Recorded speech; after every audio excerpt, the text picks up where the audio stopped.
Escape to Hidden Paradise Campground, a beautiful family-oriented destination just south of Shelbyville, Indiana. Immerse yourself in the great outdoors with amenities like cabins, RV pull-throughs, swimming, scuba diving, kayaking, canoeing, and more. Perfect for all ages, Hidden Paradise offers endless activities and unforgettable memories. Don't wait. Reserve your spot today and discover the ultimate nature retreat at Hidden Paradise Campground.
I'm Terrell at Mystic Images Tattoo, and if you're looking for a black and gray tattoo artist, feel free to hit me up. So if you guys got time, go ahead, come out at Mystic Images, come check us out, come get some tattoo work done, come get some ink therapy. Everybody's up here is friendly, and we can't wait to see you.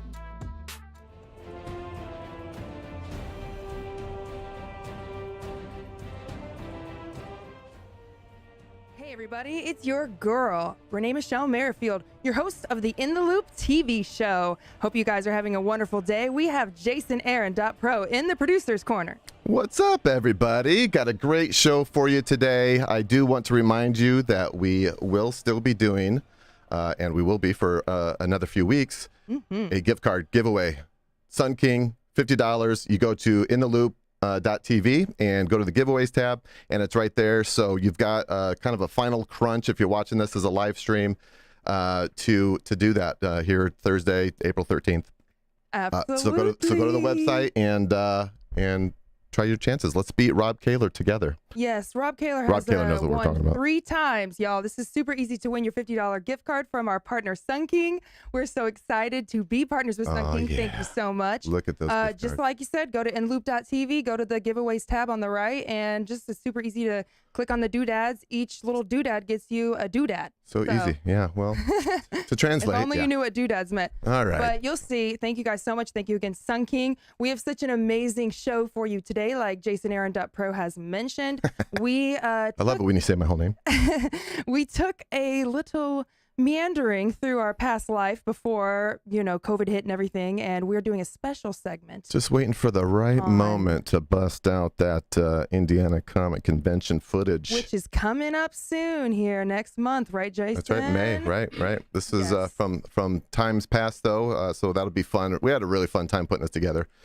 We did. It was 3 conventions worth, so you're gonna really enjoy that one. Yep, and we got to interview some people I really love, including James T. Wolfgar, who is a very talented cosplay artist, as well as he owns his own company to give cosplayers their different swords and stuff like that. Of course, it's safe and friendly to bring to the convention, so make sure you check out my guy, James T. Wolfgar, in the Indiana Comic-Con convention segment. We're And then excited. we're also doing continuing the promotion of the Sustain Music Festival, Sustain Art and Music Festival.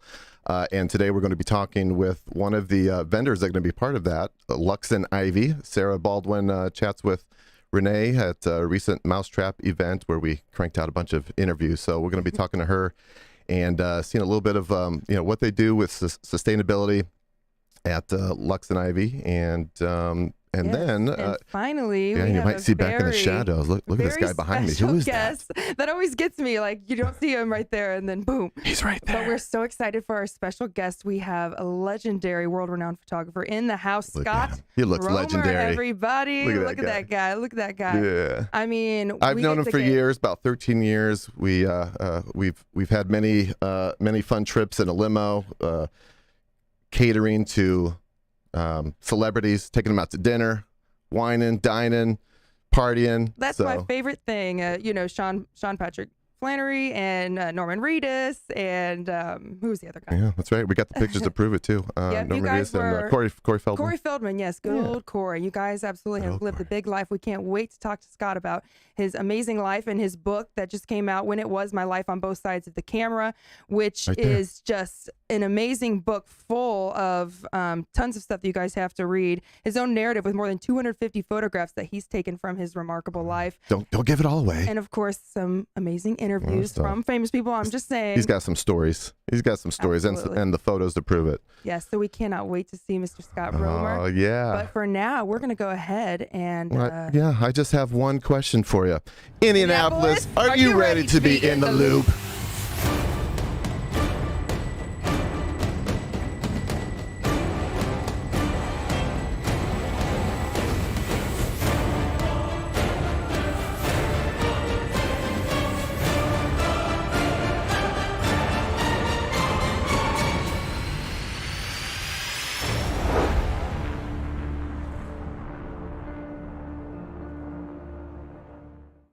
In the Loop TV show Closed Captioning, sponsored by Alley Cat Lounge and Alley Cat Front Room.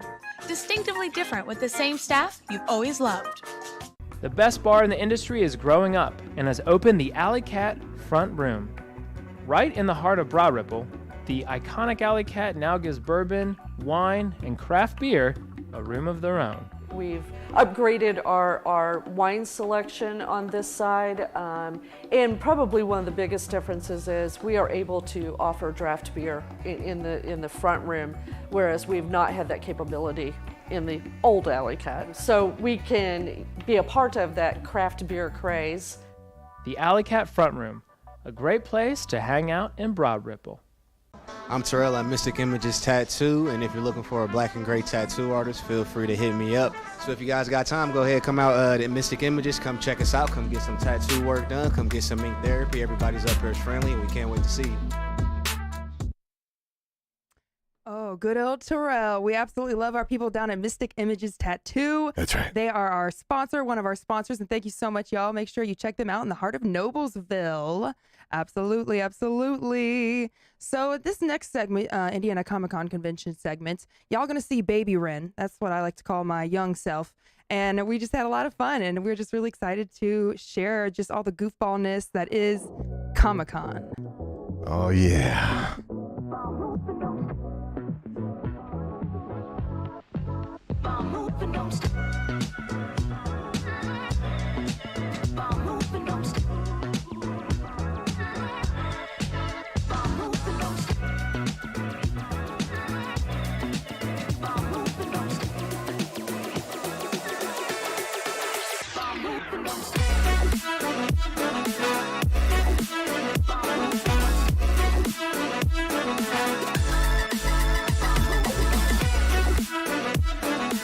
Look at this guy.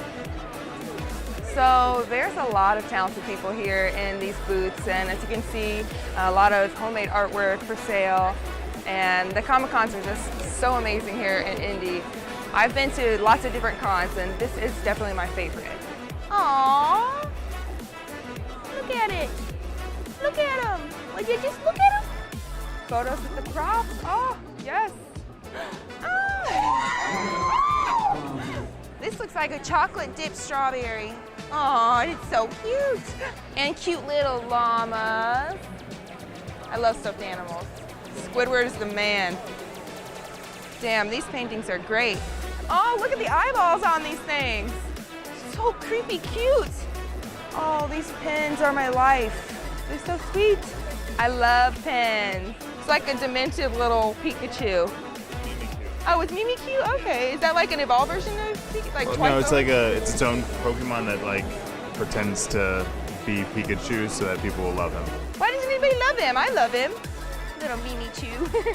Yeah, this is my artwork. You're amazing. Thank you. I have also a prints and I have stickers of my artwork. Yes, the art of Terrence Muncie, you know.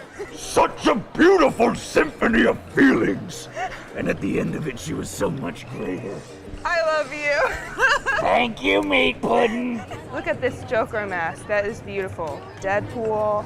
Yeah, the Joker mask is my favorite. I'm obsessed with Joker and Harley Quinn, but I love how just kind of skeletal that mask is. It's very creepy. I love it. Thank you. Your work is incredible. I love Soupy Natchy. On the body of the car there's John and Dean and Sam reflected. Oh my God, there is! Oh my gosh, look at these dolls. I love it. So creepy. Ooh, love it, love it, love it. Oh, baby Dobby. Oh, look at his sweet little eyes. He's adorable. Growing up, I was terrified of porcelain dolls. Right, me too. And to me, I can get these, I can take them apart. I've seen inside their heads, there's nothing in there. Yeah. For some reason, they're less creepy when you make them look creepy. Look at that Groot one. It's like baby Groot, teenage Groot, and dad Groot. Y'all, this is James T. Wolfgar. He is a cosplay extraordinaire connoisseur. Look at James's shop. We're a prop company, really. So we sell to movies and we sell to cosplayers and we sell just to anybody who will buy our stuff, really. These cosplay weapons are insanity. Look at all these. Oh my gosh. It's so legit. I can't even take it. And this one looks like a Borderlands one. Now check out this big gun. Whoa. So, Harley just upgraded. right? Harley wanted a bat, but she didn't know she needed a giant sword. That's the thing. Amen. Amen. She wanted the bat. So yeah, we build props in all kinds of different ways. Like this is a completely laser cut acrylic blade, and this is all foam fabricated and then wrapped. So which is why it's so light and very con friendly. Yeah. And this is not going to cut anybody either. So we make everything so it's not firing, and it's also, just con safe. Dude, your business is on fire. Thank you. There's so much stuff here. I'm like, whoa! Guns, guns, guns, guns, guns, guns, guns. Look at it. So bloody.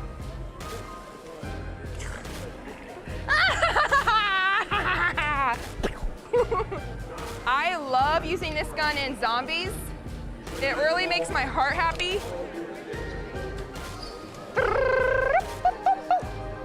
So many people here, so much fun, all weekend event, and it's just a glorious event. We love cosplaying, we love the people, and we love meeting new things and coming by all these amazing things too. So save up your monies, come to Comic-Con, get your butts here. There's so much stuff to do. Wow, talk about Baby Ren. How fun was that? So much fun. It's always so much fun to see all of the talent that is the cosplayers of Indy at the Comic-Cons. And I absolutely, I think this segment really shows just what there is to offer at these Indiana Comic-Cons, the way these people go all out. And my guy, shout out again, James T. Wolfgar. He's still going strong, better than ever, making some really cool products for you guys. So check out James T. Wolfgar, my cosplayer friends.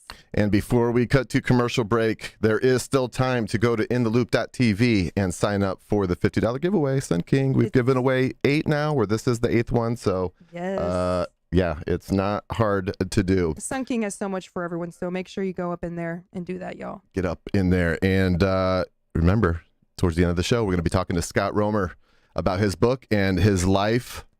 So much going on there. And yes. And yeah, so there we go. Stay tuned after this break. Boop.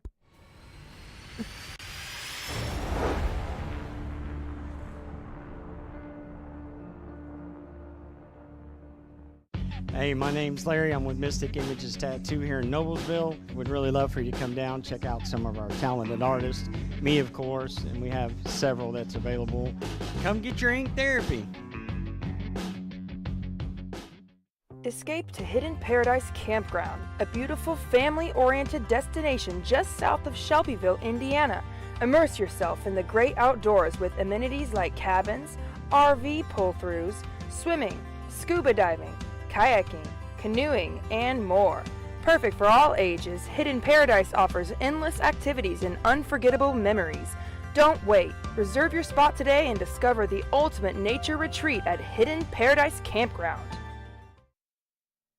So for this next awesome segment, I had a very great, oh gosh, Lord, I can't talk. I had the very great pleasure of interviewing the wonderful Sara Baldwin from Lux Ivy, the owner of Lux Ivy, right there by the canal. Y'all got to check this out. They have absolute amazing clothing with artists from around town. And, you know, if you're into vintage thrifting, this is your place.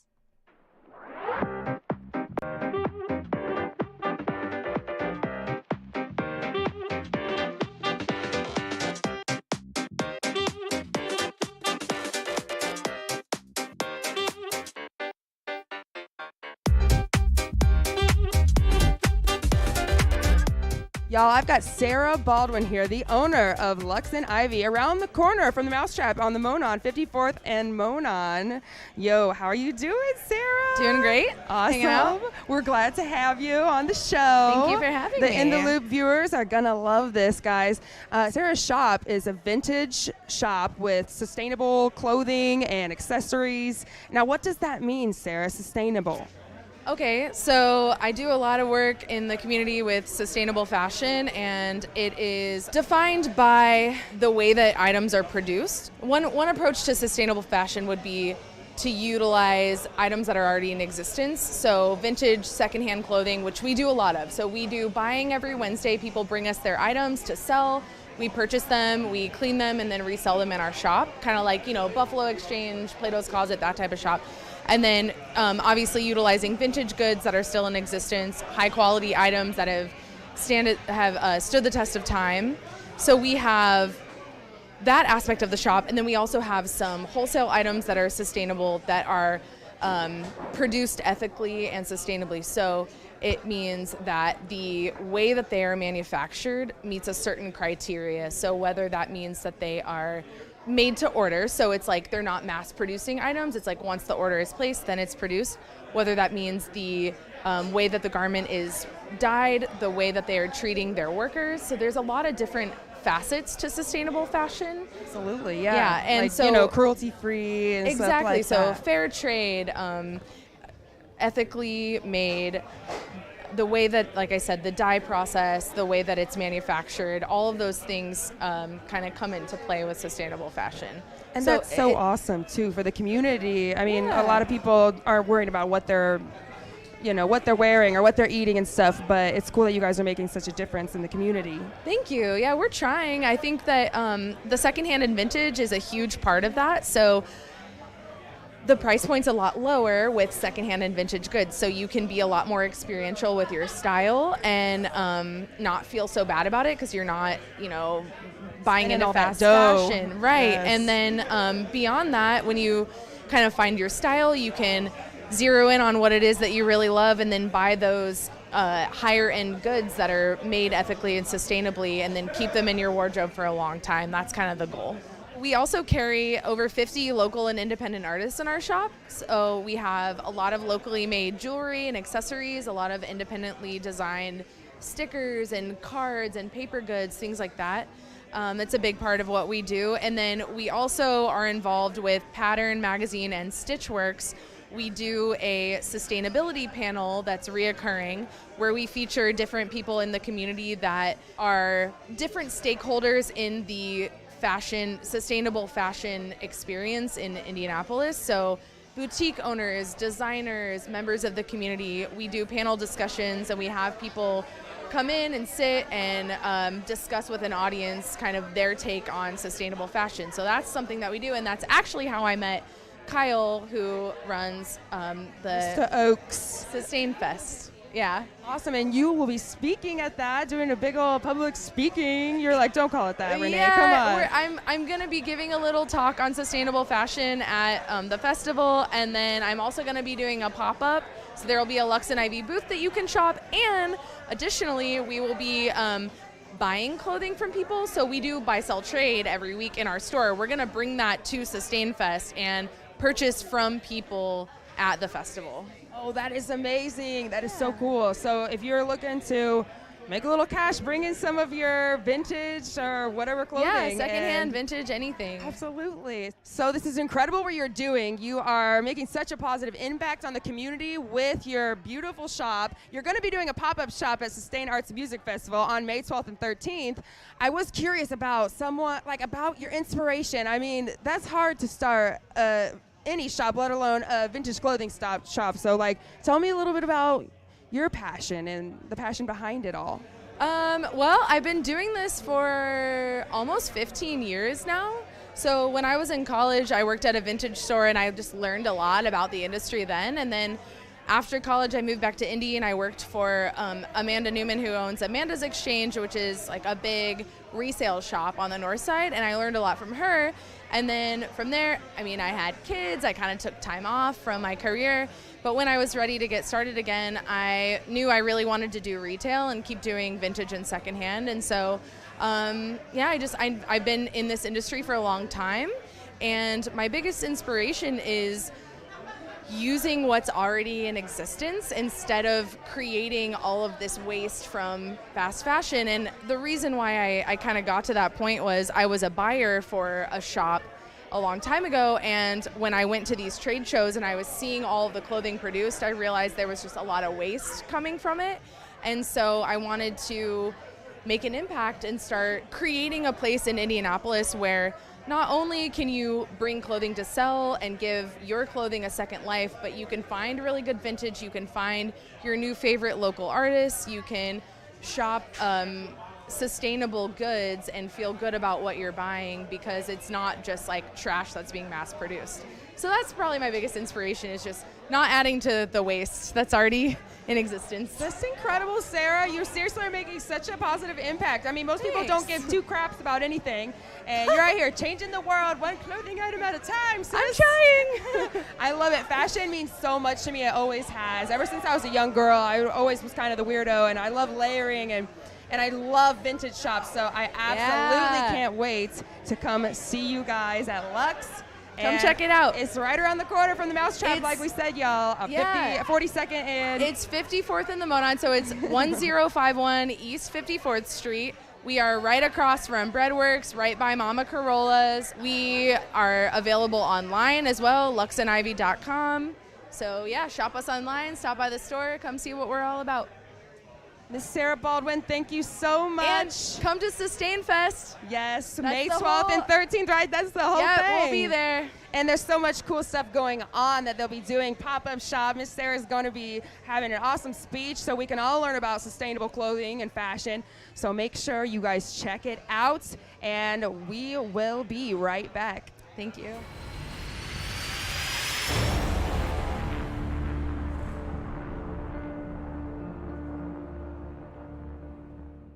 I'm AJ Harbor. I'm from Mystic Images Tattoo, AJ Harbor Tattoos on Instagram and Facebook. I do all black and gray realism. I'd love to kind of start a project with you. We'll set up a consultation, reach out, we can set something up. It'd be awesome.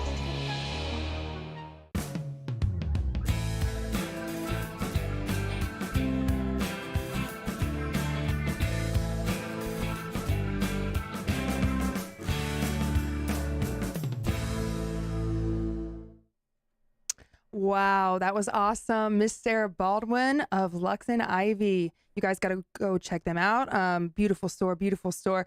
I am so excited for our next segment. We have a very special guest in the studio with us here at the Jason Jolliffe Digital Production Studio. Who is that? You guys, I am so excited and honored to announce Scott Romer, epic world-renowned photographer. Okay, guys, he has his book, When It Was My Life, on both sides of the camera. It combines his own narrative with more than 250 photographs from his remarkable life. The book also includes firsthand stories by longtime friends, including MMA Hall of Famer Monty Cox, boxing promoter Fred Burns, international boxing star Johar Abdul-Lasheen, legendary wrestler and trainer Rip Rogers, and Glow Wow creator David McLean. There's a lot of stuff going on in this book, and I absolutely love it. He has exposed the infamous Anita stabbing angle and had a scary run-in with the Israeli intelligence. Scott is such an adventurer, and it shows in his photos. He has turned a side hustle into a lifelong adventure. It is my pleasure to introduce to you guys world-renowned photographer, Mr. Scott Romer. Hey. Renee and Jason, thank you for having me on your TV program. My pleasure, Scott. Thank you for being here. Not often we get just some total awesome badasses. I mean, everybody's a badass that comes on here. I'm not going to lie. That's why we have him. But And a longtime friend of mine. longtime friend. We were talking before we went live here, and I was like, did we meet at like Midwest Fashion Week? And I was like, yeah, I think it was Midwest Fashion Week. So probably, I don't know, 2008, 2000, 9, somewhere in there. But then, you saw some of the photos popping up there with Corey Feldman and the Boondock Saints guys, Norman Reedus, who went on to international stardom. So there's another look the there. story behind this is absolutely amazing. I don't know which one of you boys want to tell that story. I know we need to. We'll both tell it. Yeah. Let's just, first of all, Scott, how you doing? Doing good? I'm doing wonderful. I'm very excited to be on today. Excited to have you, finally. We're so excited, and I just love your work, everything about it, and just the fact that you have put yourself out there. You wrote this book. It's got your photos in it, your photographs, and I love that you're a Nikon guy. Not saying are you only a Nikon guy, or? I'm only using Nikon right now.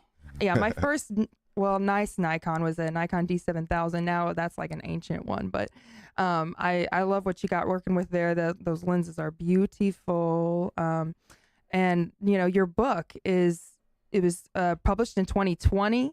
How was the process of writing that book, getting it out there? I mean, with all your work, it must, your photography and your personality, it must have been easy, right? Well, I contacted my co-author, John Cosper, who has written lots of wrestling biographies, and he took interest in what I had to say and got back with me, and he came to my office, and we talked about my career in a tape recorder, and he made sense with all the words that I told him. There you go. And I didn't realize I had such an unusual lifestyle, but it really was. And throughout my career, I always took pictures of practically everything I ever did. And throughout my career, I was able to work with U.S. presidents, prime ministers, foreign world leaders, diplomats, the most famous athletes in the world. There I am in one of the pictures working with President George H.W. Bush. There I am. You could see my reflection taking a picture. So I was, I had Secret Service protection and their permission to hang around the president and photograph him. What kind of security clearance do you have to get to be in that position? Well, one of my adopted fathers in my book, his name was George Randazzo. He passed away a few years ago. He was president of the National Italian American Sports Hall of Fame and turned me into his personal photographer. He was out in Chicago, and a lot of the outfit hung around,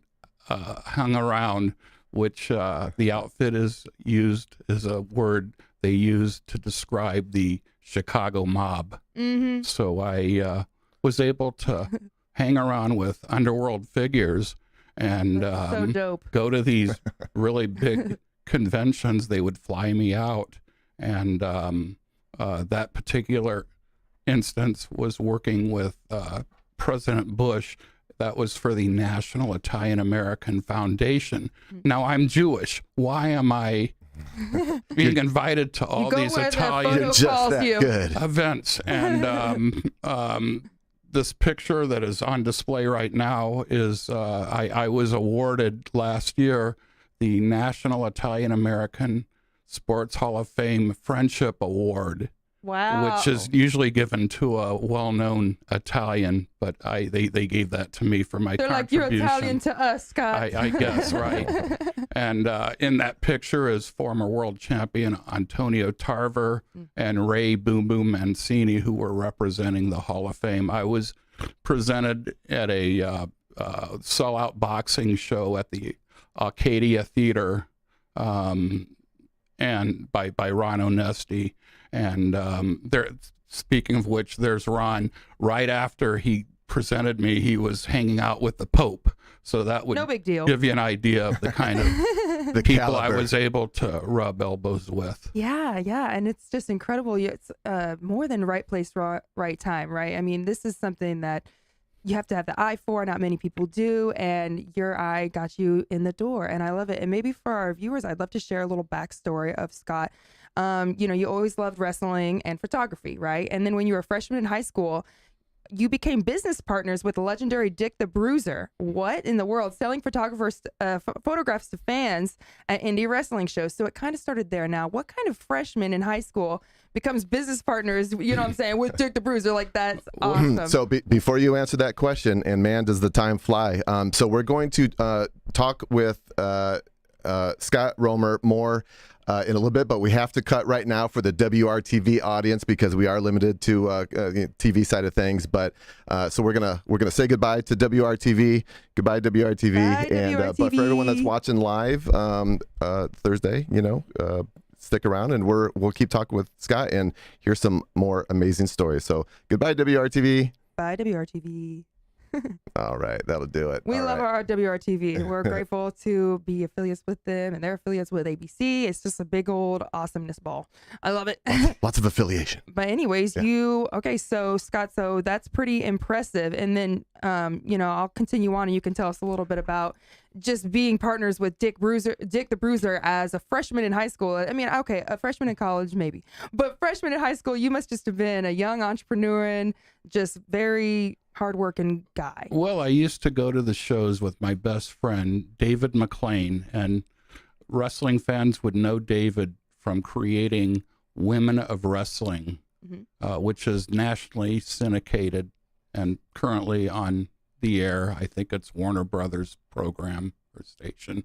Nice. And Tim on the left there, right? We used to go as fans and sneak up with our cameras and take pictures, and the cops would throw us out and we'd go to the other side, and the pictures were really good that we were taking, and during intermission we would both have a handful of pictures that we would sell to the fans, and we were making fairly good money, a couple $100 a night, and that went on for a long time. This was 70, so a couple $100 was a lot of money. Yeah. Eventually Dick the Bruiser got wind of it, and I was called by the top cop. His name was Cecil Madalena, and he said, Bruiser wants to see you immediately. And I nervously went to his dressing room, and he had a couple of my pictures, and, are you selling them? Yes, sir, I am. Well, these are really good, and from now on, we're partners. I want 20% of everything that you sell. Which gave us... He saw talent and he wanted to cash in on it too. Well, it gave us a pass into the locker room, Absolutely. which we would wait with the other wrestlers. These were my childhood idols, and now I'm having beers with them as a freshman in high school. Oh, that's so cool. And you've known David since childhood, right? That's true. He was my best friend at Orchard School. It was a private school. Babies. And he seems like a really, big businessman, just He's like stand-up guy. Certainly, he's done very well for himself. And his partner is Jeannie Buss, who is the owner of the LA Lakers. So he's made his connections. I made my connections. Yeah. And we were both able to make a living as a me as a professional photographer in the wrestling business and boxing business as well. Right. So you're selling these photos, and Dick the Bruiser loves it, and you think he's gonna be like, I'm gonna kick your butt, but instead he's like, hey, let's partner up, and I love that. And so this passion, it just kind of blossomed. It led you to become a boxing photographer, wrestler, manager, a boxer in itself, a mule, and so much more.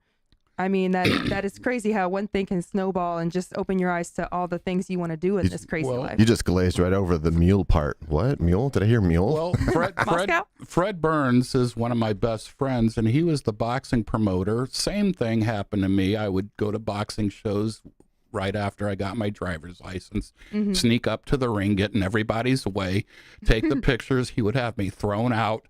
I would go back into the building on using the back door, and sneak back up and take pictures. Finally, they saw my work. He saw my work and saw that it was really good and made me his personal photographer.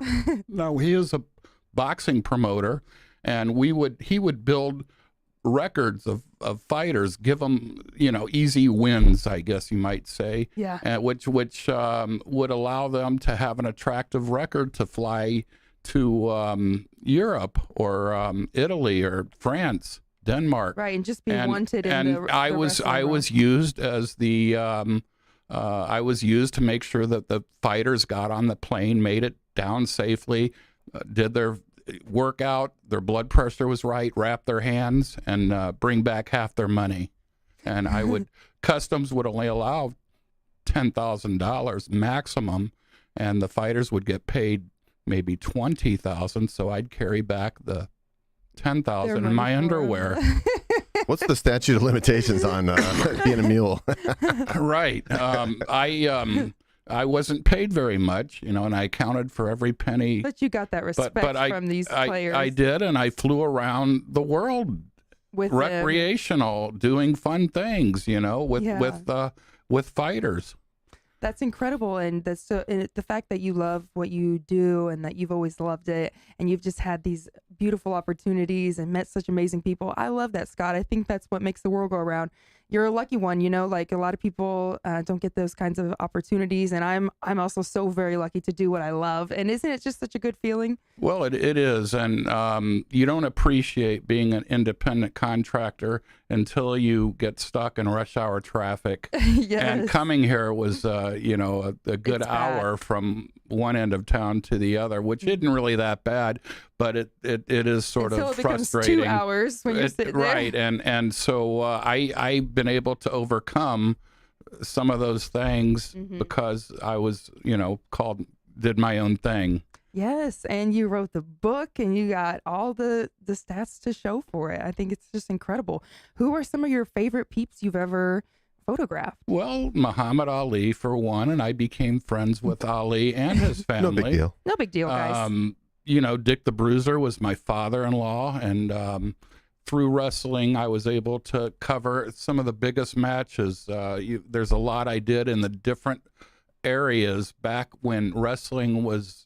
There were more independent organizations, and it was before the WWF or the WWFE, what they call it now, took over the world of professional wrestling. And that didn't stop me. That still didn't stop me. All the smaller organizations went out of business, and it was only the WWF at the time that was running. And I was a photographer for the WWF, selling my work only to the Japanese, only published in Japan. With so Gong. It's not right here. So. Right. They had their own photographer. His name was Steve Taylor, and I was the other photographer that they would allow up at the ring to photograph the matches. Anybody else with the press had to shoot way up in the cheap seat somewhere. They didn't get that access that you had. Right. Because my work only appeared in Japan. They had their own magazine. So and there's Joe Brewster. He recently passed away yesterday, as a matter of fact, the ring announcer. I've got lots of good memories with him. I'm so sorry to hear that. He passed away yesterday. So wow. Big hugs to you, Scott. That was on my Facebook page. Yeah, that's heavy on your heart and mind when someone like that. My mama had passed away 2 days ago. Oh, I'm so sorry. So we got people missing from us, and I think that's just a testament to like the fact that you're an artist and you can express yourself through these photos. I mean, I'm sure the people up there are just so proud of you and what you're doing, and just the fact, like I said, that you are doing what you love. That's such a huge testament. I'm very lucky to have lived the life that I have lived, and very grateful, and not overconfident or conceited about it. I take every day seriously. Absolutely, and I can see that you are such a humble, very talented, sweet guy. Now, I married Dick the Bruiser's daughter. He was the promoter, and he turned me into a wrestling manager. Now, that entailed driving the ring truck to the different wrestling shows and setting up the ring, as well as managing wrestlers. And that was a tag team, my first tag team. We called them the World Warriors, Mad Max and Super Max. And there was they were imitations of the real Road Warriors. But they were in the Bruisers little area. Well, it wasn't so little. We had Chicago, Ohio, Detroit, and Indianapolis on TV every week.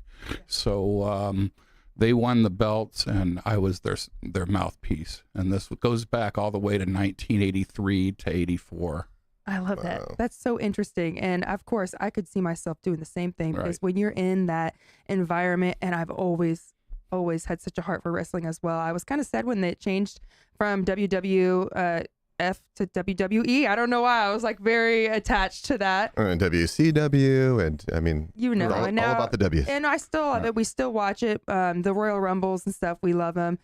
And I just think that's cool how you decided to go in the ring. Now that's how you get nice and look at him that's right how there. You get all the sweat, blood and tears. That baby. was ready. I was knocked down and ready to get taking a standing 8 count. And the moral of the story is don't give up. And I didn't, and I got beat up pretty good. Isn't that incredible? The mind's power, just to get punched in the face. You don't really feel it, but your body does, and you kind of collapse with it. Your legs wobble. So I went up. I never had a fist fight in my life, and You're like, there curious. was a big ticket seller. He was managed by George Randazzo. That's how I met George, the president of the National Italian American Sports Hall of Fame. I fought his guy because nobody wanted to fight him. It was his debut. They said it was his first match, making it sound not as difficult as it would have been, and he was like a national champion. There I am. That was published in Ring Magazine. That's me getting beat up by MMA Hall of Famer Monty Cox, who actually co-promoted the show with Fred Burns in Moline, Illinois, and I was one of the fighters on the show. That looks like he gotcha. That picture went everywhere. It went on the front of Fight Sports magazine with all the MMA guys. It made Ring Magazine, and it was published in newspapers all over the world. And I had given my camera to a guy, showed him how to work the camera using the boxing glove, push this button right there, as I'm walking up to ringside, and he took this fabulous picture. He had never, taken pictures with a professional like, here's my camera you never got in a fist fight before, and he had never taken a photo. Right. It all worked out. That's like me. I say, take a picture of me while I'm doing my work, whatever. But this is you out here in the ring. But I did some wrestling theatrics in the ring, and the wrestling fans that were watching the fight loved it. The real boxing fans hated it, but it made a lot of noise. And There's always that fine line, right, between the wrestling and the boxing. But and the picture that is being shown right now is a picture of me wrestling my father-in-law, Dick the Bruiser. Ooh, with the neck snap. Right. Are you wrestling him, or is he wrestling you?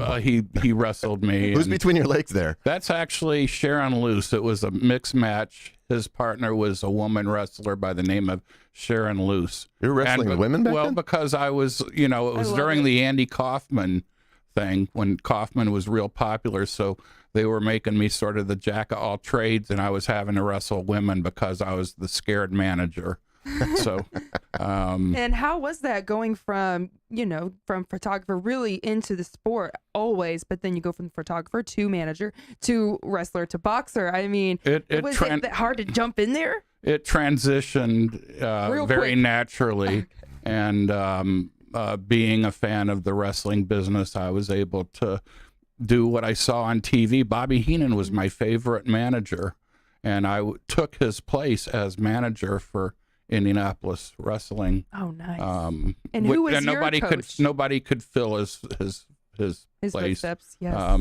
My coach, I didn't have any coaches. Now my best friend is Rip Rogers, and he was the trainer for all the wrestlers: Brock Lesnar, John Cena, Randy Orton.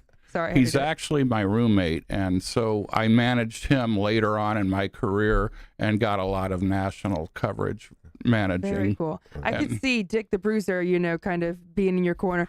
Come on, Scott, get over there, take the hit, keep your arms down, whatever. I don't know what they do. That's more boxing. Wrestling that's is a little true. more. Wrestling's a little more theatrics and. They do their own thing. Now, the picture that is being displayed right there is Siegfried and Roy. And as you know, Roy got bit by a tiger during live performance. I think it was Caesar's Palace or the Mirage or one of those places. And he was in critical condition, and it screwed him up very much physically. And that was the first public event that they were at. And I was able to, through George Randazzo, my adopted father, that I adopted him. This was the Ellis Island Medals of Honor ceremony and the dinner beforehand, and I was able to have dinner Get some with photos. them as I was the official photographer for the Ellis Island Medals of Honor. Oh, wow. That's so cool. And, that kind of brings me to my next thought. I just am obsessed with the fact that y'all know each other. You guys go way back. And, of course, when Jason was filming his second TV show, Night Lights. No, the first. Oh, the first, that was my first TV show. Okay. Yep. Went for you 5 guys years. No got big deal. to, this was like post-show, but you guys got to take out. Let's see. The first night, it was we took out the Boondock Saints guys. They were at a Horror Hound convention. Yeah, Sean Patrick Flannery and Norman Reedus. Woo! Who Don't went get me on started to on Norman Reedus. Yeah, to And Walking Dead. Yeah. Tell him, Jason, about that one thing. Oh, the one thing. The one thing. Yeah, and I don't know if you remember this, Scott. Do you remember when we were sitting there at dinner, and Norm got a phone call, and he excused himself, and he came back, and we're kind of like, oh, who was that? He's like, oh, it was my manager. I got booked, for some like a zombie TV show. He kind of like played it off. Do you remember that? I do remember that. Do you remember him playing it off? Jason, good things happen when we hung with you. Let me just say that much. Dude, those were the days, weren't they? Riding in the limo, in and out of places, shooting TV and rubbing elbows. That's right. And don't forget the top shelf drinks and the free food at the luxurious 5-star restaurants that you hooked us up with. That's right. I love it the access the TV gets us. That's right. Well, you provided a service, for me and for the TV show. I mean, you were taking, Corey Feldman was one of the other ones that we took out the next night, and get a picture of him up there. My ex-wife. And there's you and him, and we ended up taking him to. He's like, I want to go out and party. I was like, where can we party? And so I've got clients all over that have nightclubs and stuff like that. So I'm calling people up. I'm like, who wants Corey Feldman? And they're like, we'll clear our VIP. Like, bring him in here. So like, we go in there, and there a line instantly forms with Scott taking photos and cranking out these. You were cranking out photos right there, right? You had a machine there. Like, you're a machine, but you had a machine, and you were taking photos, and you were printing them out and giving them to people, and it was just this crazy chaotic kind of thing. And then we took him out on the dance floor, and of course he's got his kind of bodyguard type people around him, and we were trying to protect him a little bit. But man, that was just that was some of my fondest memories are with you and the limo and shooting night lights and all that stuff. So I'm looking forward to bringing those days back, because riding around in the limo and getting eyeballs and hanging out with famous people. It's like your your days when you first started all over again, hanging out with all the cool, but I'm sure you're still doing all of that. These wonderful things that I was involved with, now they're being made into TV shows. There's the Vice TV series that they do stories on individual wrestlers, one of them being Bruiser Brody. And he was murdered in 1988 by Jose Gonzalez right in the dressing room in front of everybody. Yeah, here's a little piece that Vice. This is from Vice. From Vice, so credit goes to them. I provided for Vice the picture that was used for the year-long season of Brody waving a chain around, spinning a large chain, which Vice TV used to add. There's Brody right there. There he is. They used that is their major advertisement to advertise all their different shows for the year it came out. You know, I think this remember that. And this is a little like a reenactment from Vice about his murder. Right. There they are. It was a setup, and there they are from a witness, from Tony Atlas being the witness. There they are sitting in a corner. The three owners of the Puerto Rican Wrestling Federation, that is the wrestling group in Puerto Rico, that included Victor Quientes, Carlos Colon, and Bruiser Brody. They had a little, or not Brody, and Jose Gonzalez, and they had a little meeting before the stabbing took place. And so this is on YouTube, and you can look up Bruiser Brody up, Bruiser Brody's final moments. Right. And so you can get the sound and see how intense that was. No, I wasn't a part of that part of it. But 2 years later, a famous Japanese wrestler by the name Onita wanted to run an angle with Jose Gonzalez because he was going to bring Jose to Japan and have him wrestle. So they flew me in, and I took pictures. Here I am, eye to eye with a murderer, but I'm taking pictures of a fake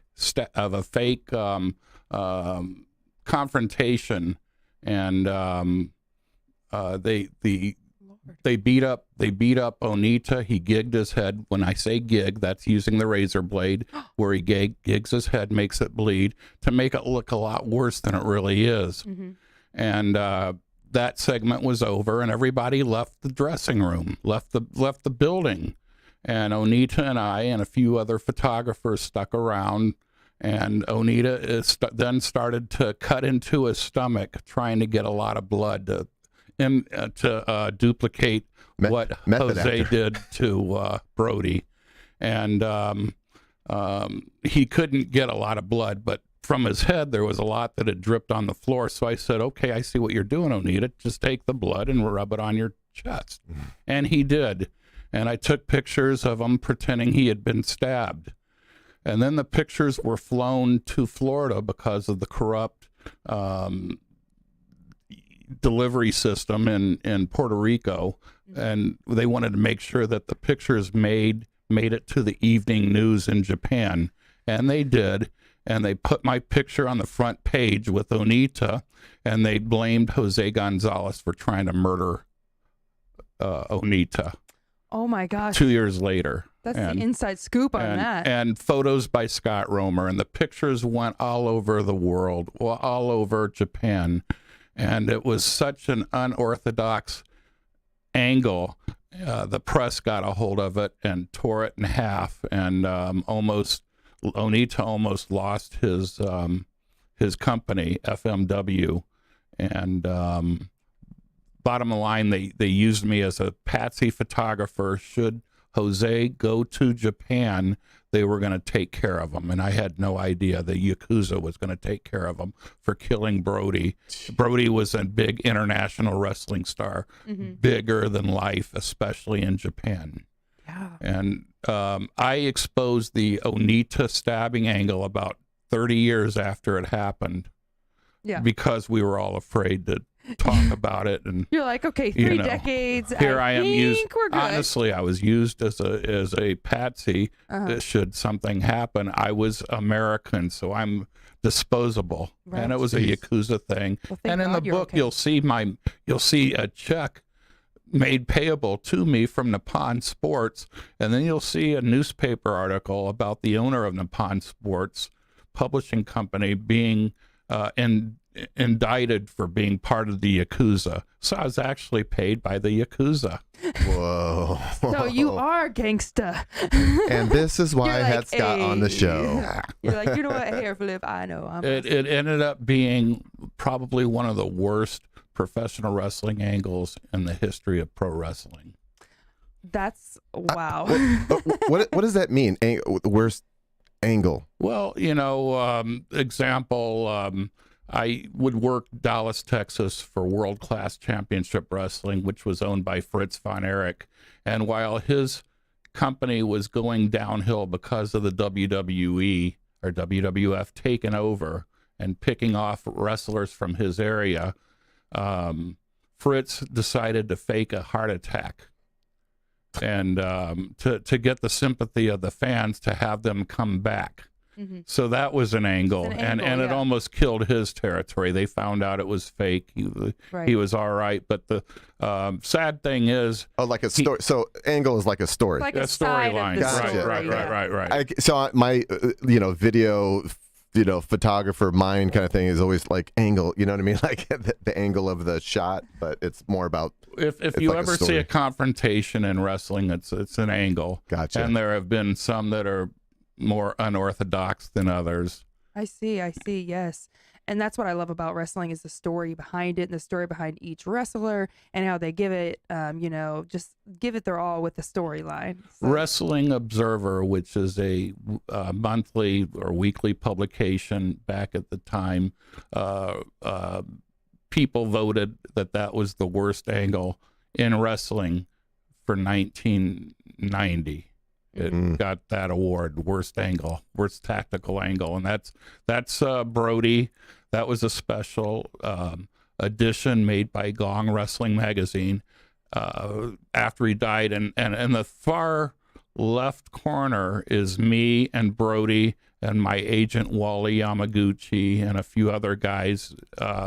I would hang out with Brody, and we would go to nightclubs and bars afterwards, and then one day he's gone, another friend that died tragically. Yeah, and with this sport comes just such great athleticism. I've always admired it. The pure athleticism they have to be able to do that, and which comes with flipping all over the place, which comes with concussions, which comes with bones breaking, and I just can't imagine. And you've been in the ring, so you know. I have, yes. How you feeling? Oh, I'm hurting. But go back to that poster if you can, Jason. Yeah, right there. Yes, that is I'm a special guest, one of the many guests. That is the 30th, 31st Bruiser Brody Memorial Show. There you are. Which is promoted by Herb Simmons, and it is in Southern Illinois. Coming up. They've got me on the poster with all the superstars of wrestling from the 80s and 90s, 2000s. And his wife will be out there. They're going to have a special Bruiser Brody Battle Royal, and Barbara, his wife, who I've become very good friends with, presents the trophy, and it's become a popular annual event. So thank you, Herb Simmons and Southern Illinois Championship Wrestling, for booking me and my friend Rip Rogers. And that's just a testament to your talent if you're up there with all of these legends. Right. And you started as the photographer. Of course, you ventured off to other things, but this is what you're known as, right? Is the photographer, the wrestling photographer. And so for you to be up there with everybody else is a wrestler, but they got Mr. Scott Romer up there. That's the same day. That's a Renee-sized beer. That beer looks amazing. And that's Bruiser Brody. He's a big dude. Yes, he is. Look at that beer. I love it. That looks so... I've never seen a sifter that big. That's like a meme. Yes. Sniffer. There it is. Yeah. That Betty White meme where she says something about like glass of wine a day or whatever. And the wine glass is like bigger than her little body. Size of an aquarium. Yeah. The world did not deserve her. I always say we should protect Betty White. But she gone. I'm sorry to hear about your friend that passed away yesterday. That's awful. That's awful. Now this picture is that is a hairy fellow. Craig Houck, president of the Look at that Indiana Boxing Hall of Fame. He's done very well for himself. He boxed Johar Abu Lashin, who was a Arab, using the name the Israeli Kid in Israel, or in the United States. He was actually a Palestinian. He was using, he took Abu off his name and went around the country before his match waving the Israeli flag, which is a no-no to the Palestinians. Mm-hmm. And that got the attention of Yasser Arafat, who called him into his office and said, "You are one of us. You know, when we do this fight, you will be waving the Palestinian flag, and I wave the American flag. So there I am. This is in the movie Raging Dove, which won multiple awards for Best Picture. It was on the Sundance Station. Oh, wow. I'm credited in the movie, and I'm in it throughout the movie. Look at you, Scott. That is so cool. America. Yeah, So- what guts it takes to, fly your flag that you believe, stand up for what you believe is right and what you stand for, right? I had given the Palestinian children posters from my photo show that I had at the Jewish Community Center. It was called Down for That Count, and it was a nice, one of my best action shots. And it was a poster size, and I had given them to the children before the show, and they put an American flag and pranced around it with an American flag. Now, these were Palestinians. Right. And in the book, it talks about how I created peace between the Jews and the Arab because I was Jewish. Now, the Arabs took on the Jewish kids for the show. We were trying to fight for peace. That was our gimmick, creating peace through fighting. I love that. And Create peace through fighting. We were doing speeches at the synagogues and Jewish Community Center, making him into more of a star locally, and he won the fight, and they made a movie over it called Raging Dove. Raging Dove. Oh, wow. I didn't show this love one it. earlier. Oh, yes. There's me and Mr. Walking Dead. Yes. The day he got the call. I Good cannot times. believe, and that show, The Walking Dead, is the biggest. I can't imagine gross network and whatever. I mean, like that is net worth. I don't know why I said network, but yeah, I mean, this is the biggest show ever, and y'all too were there when he got the call. That blows my mind, and he's one of my favorite actors. He seems like such a humble, nice, sweet guy. They were all very nice with us, because Jason Is treating appears to and- be very professional. Appears? No, well, he is very professional, but it was, Good I was married at the time, and it was my ex-wife or my current wife at the time that knew some people at one of the Italian restaurants, Iria's.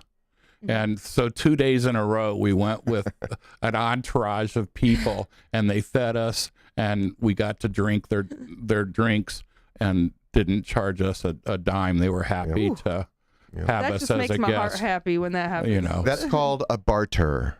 So we'll give you photos, and you get the claim to fame that you had. You had these guys in your restaurant, but you're going to pick up the tab, okay? and I had taken pictures of the staff with Normus. What was it? Norman Reedus. Norman yeah. Reedus. Although Norman, yeah. I like to call him Norm because that's what Sean Patrick Flannery called him. It's like, hey, Norman Norm. and Yeah. Sean, right? And we Look at printed them Jason. right there on the spot, and They're I hanging on the wall. imagine that it would have been close to $1,000 for the amount of people that we had, and the wine and the food bill and everything like that. So it was The all limo. free. It was great. For sure. It was more than that because I saw the bill. Oh, really? Yeah. Wow. It's closer to 1,200. Okay. Okay, yeah. Well, that's it's cool living that. But we did tip. that big life. Yeah. You did what? We did tip. Oh, of course, Yeah. of course. Yeah. Okay. Well, boy, Scott, this has been awesome. Really appreciate you Yes. coming in. I've been wanting to do this for a long time. We have run into each other, since the heydays a couple times. I think at some wrestling events and some other things. So it was good to finally get you in here. Yeah, let's get that book up. Okay, the When book it was, the book which is funny. when- The title, when it was. So this is always how you title things on Facebook. Yeah, You'll when make it a was, post. because- You'll put a photo on there, and you'll say when it was, and give some information. So I think it's pretty clever that you did I that love for your book. that. when it was. And I'll tell you what I'll do for the On the Loop viewers out there. If they would like a copy of my book, you can get it on Amazon, and that, of course, will give you free shipping. But if you look me up on Facebook, go to Scott Romer, R-O-M-E-R, and give me your telephone number or whatever where I could get back with you. But the book is only $20. If you say it's on the loop, In the loop. in the loop. I'm sorry, excuse me. That's okay. In the loop, I will pay for your shipping, so it's $20. I will also autograph the book. Look me up on Facebook, and Scott Romer, There he is right then there. message me, and I'll get back with you. Give me your information. And again, it's $20, and I do PayPal or Zelle. Nice. Nice. Well, that is so sweet. Yeah, Thank you for doing that. hooking up our loopers. They are going to love that. And I can't absolutely wait to read this book, especially with your photographs that are in it. I mean, it's just so epic. You tie in your photos from your incredible life and it tells your story. I mean, I think it's wonderful. Thank you so much for everything. Thank It you. was such an honor to learn about your story and get to talk with you, Scott. Before we cut, let's do the giveaway, shall we? Sure. Let's do it while go We'll ahead. have to have Scott say who won. Oh yeah, let's see. I remember how to do Would you want me to say that now? So well, we don't know. He's gonna spin a wheel, I guess. We'll so all see it at the same time here. But you can announce it. It'll come up on this little screen here. We'll see who won the $50 gift card. This is super easy, y'all. We're still doing this for a few more weeks. Right. Sun King Brewery. Soup's easy. Just go to intheloop.tv, click on the giveaways tab on the right side of the page on the top. And yeah, Rob Kaler has won 3 times. Don't let Rob Kaler win again. We're hoping he doesn't win this time. Okay. But I've had a few friends win. Tyler Ebgleben and who else won? Shannon McNeil won. So we're out here. We're out here. Who won, Jolliffe? I am pleased to announce. It's Wait, not. Hold on. Let me go to. Done. Go to the actual giveaway here, so we can see it there. Okay. I'm gonna bring it up. Go down. Yeah, how many viewers? 22 entries, and the winner is. There it is. Tracy B. Tracy B. It looks like it's saying it. Yeah. Tracy B. Tracy, do Congratulations for single-handedly beating Rob Kaler. Yeah. I might send you 2 gift cards just because you did that. No, I'm just kidding. Nice. Rob And Kaler, we love you. Make sure you take a selfie with your gift card, send it back to Jolliffe, and we'll put you on the website. Awesome. Well, thank you so much, Scott. We appreciate you. You're an incredible icon. And like I said, world-renowned photographer right here on In the Loop. That was like 1% of his stories. You have so many incredible stories that you have done and yet to do. And it's a pleasure to meet you, a pleasure to know you. We'll definitely have to get downtown and do a shoot sometime, you and I, or do, we have plenty of opportunities to do some You're going to have wacko to put shoots. on a wrestling onesie in order to qualify for his photography skills. My goal is to wrestle one day. Like, I'm gonna make my own little superhero wrestling thing, and then we're gonna see me. I don't know. I mean, just even for like a music video. Not obviously, I wouldn't do it professionally or anything, but I've always kind of just loved the sport, so it's really great. You'd look good in it, and We gotta have some kind of. Thank you. We have to have some Wonder Woman, like with a cape. Is a cape okay? Absolutely. Can I have a cape? Of course. It'll get caught in the turbine. Rule number 1, don't wear a cape. Or if you can fly, don't wear a cape. You get sucked up into the helicopter or whatever. Thank you so much. Is there a place we can follow you or anything like that? If they want to friend me on Facebook, I've got a few spaces open, but I took down my website. Who needs all that? Anyways, I'm retired now, so yeah, absolutely. I'm selling the book. We'll do one based on the book, and this is the revived issue. It's better than the first one we did. Oh wow, really? And Yes. the cover looks incredible. It looks just jam-packed full of amazing stuff. Make sure you check his book out, When It Was, My Life on Both Sides of the Camera. Thank you so much, Scott Romer. We are blessed to have you, and God bless you. We will see you guys next time on In the Loop. All right, bye guys. Bye.